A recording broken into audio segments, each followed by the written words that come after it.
எட்டு திசை மணக்க கந்தனுக்கு வந்தது சந்தன காவடியே. வெள்ளி மணி குலுங்க வேலனுக்கு வந்தது மென்மலர் காவடியே. மத்தளங்கள் முழங்க மன்னனுக்கு வந்தது பொன்மயில் காவடியே. மந்திரங்கள் துலங்க ஐயனுக்கு வந்தது பாக்குட காவடியே. காவடிய தூக்கிக்கிட்டு சேவடிய தேடி வந்தோம்.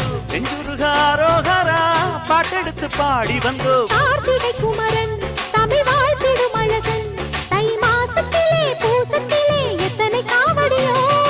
எந்த வேலு வந்தாலும் கந்த வேலி முன்னாலே சரணம் சரணம் சொல்லணும் சரணம்.